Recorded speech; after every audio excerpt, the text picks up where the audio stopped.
Hello there, thank you for joining us. In this video, we're going to read chapter 48 and chapter 49 of The Life of Pi. Chapter 48. Richard Parker was so named because of a clerical error. A panther was terrorizing the Kuna district of Bangladesh just outside the Sundarbans. It had recently carried off a little girl. All that was found of her was a tiny hand with a henna pattern on the palm and a few plastic bangles. She was the seventh person killed in 2 months by the marauder, and it was growing bolder. The previous victim was a man who had been attacked in broad daylight in his field. The beast dragged him off into the forest where it ate a good part of his head, the flesh of his right leg, and all his innards. His corpse was found hanging in the fork of a tree. The villagers kept a watch nearby that night, hoping to surprise the panther and kill it, but it never appeared. The forest department hired a professional hunter. He set up a small hidden platform in a tree near a river where two of the attacks had taken place. A goat was tied to a stake on the river's bank. The hunter waited several nights. He assumed the panther would be an old, wasted male with worn teeth, incapable of catching anything more difficult than a human. But it was a sleek tiger that stepped into the open one night. A female with a single cub. The goat bleated. Oddly, the cub, who looked to be about 3 months old, paid little attention to the goat. It raced to the water's edge, where it drank eagerly. Its mother followed suit. Of hunger and thirst is the greater imperative. Only once the tiger had quenched her thirst did she turn to the goat to satisfy her hunger.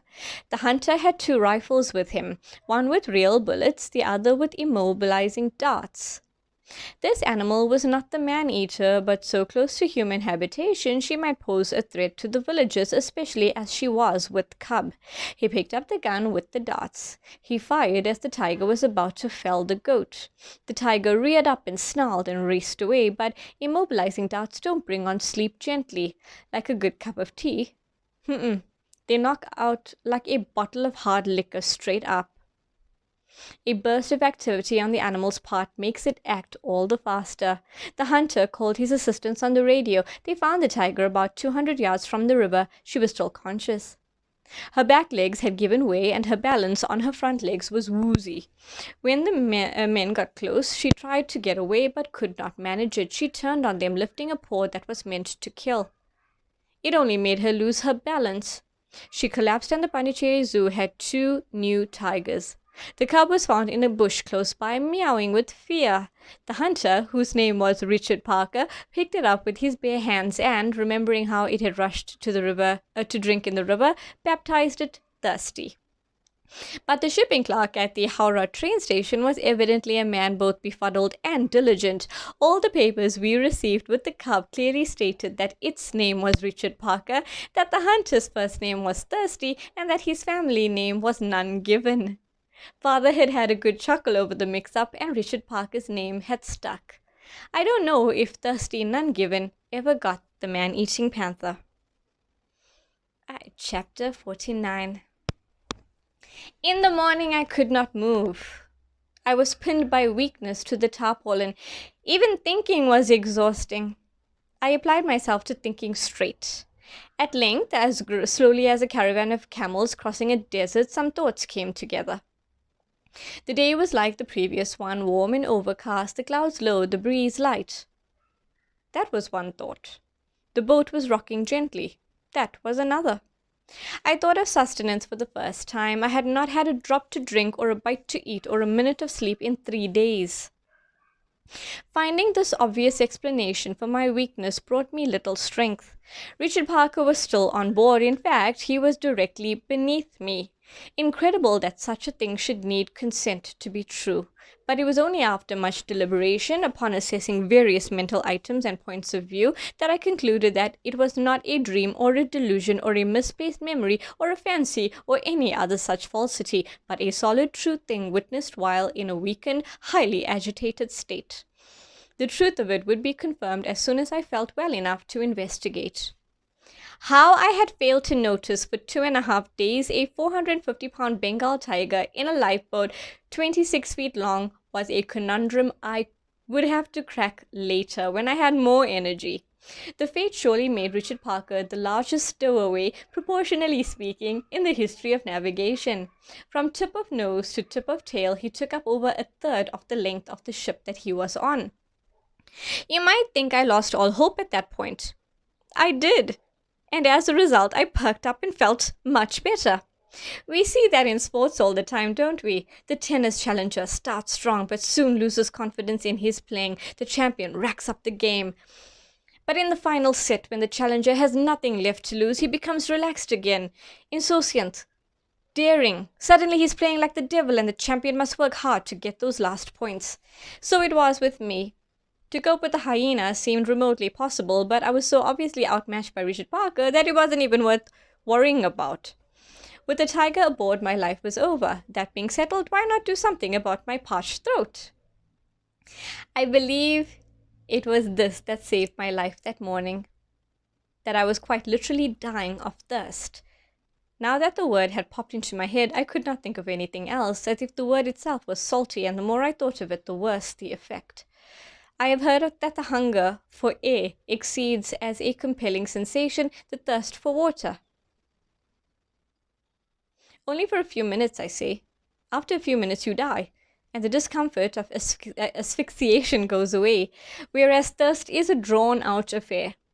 Look, Christ on the cross died of suffocation, but his only complaint was of thirst. If thirst can be so taxing that even God incarnate complains about it, imagine the effects on a regular human. It was enough to make me go raving mad. I had never known a worse physical hell than this putrid taste and pasty feeling in the mouth, this unbearable pressure at the back of the throat, the sensation that my blood was turning to a thick syrup that barely flowed. Truly, by comparison, a tiger was nothing. And so I pushed aside all thoughts of Richard Parker and fearlessly went exploring for fresh water.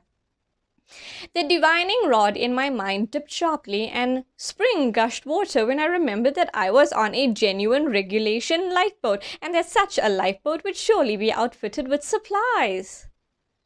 That seemed like a perfectly reasonable proposition. What captain would fail in so elementary a way to ensure the safety of his crew? What ship chandler would not think of making a little extra money under the noble guise of saving lives? It was settled. There was water aboard. All I had to do was find it, which meant I had to move. I made it to the middle of the boat, to the edge of the tarpaulin. It was a hard crawl. I felt I was climbing the side of a volcano, and I was about to look over the rim into a boiling cauldron of orange lava. I lay flat. I carefully brought my head over. I did not look over any more than I had to. I did not see Richard Parker. The hyena was plainly visible, though. It was back behind what was left of the zebra. It was looking at me. I was no longer afraid of it. It wasn't 10 feet away, yet my heart didn't skip a beat. Richard Parker's presence had at least that useful aspect. To be afraid of this ridiculous dog when there was a tiger about was like being afraid of splinters when trees are falling down. I became very angry at the animal. "You ugly, foul creature," I muttered. The only reason I didn't stand up and beat it off the boat with a stick was lack of strength. And stick, not lack of heart. Did the hyena sense something of my mastery? Did it say to itself, "Super Alpha is watching me, I better not move"? I don't know. At any rate, it didn't move. In fact, in the way it ducked its head, it seemed to want to hide from me. But it was no use hiding. It would get its just desserts soon enough. Richard Parker also explained the animal's strange behavior. Now it was clear why the hyena had confined itself to such an absurdly small space behind the zebra, and why it had waited so long before killing it. It was fear of the greater beast and fear of touching the greater beast's food. The strained temporary peace between Orange Juice and the hyena and my reprieve were no doubt due to the same reason. In the face of such superior predator, all of us were prey, and normal ways of preying were affected. It seemed the presence of the tiger had saved me from the hyena, surely a textbook example of jumping from the frying pan into the fire. But the great beast was not behaving like a great beast to such an extent that the hyena had taken liberties. Richard Parker's passivity, and for 3 long days, needed explaining. Only in 2 ways could I account for it: sedation and seasickness. Father regularly sedated a number of the animals to lessen their stress.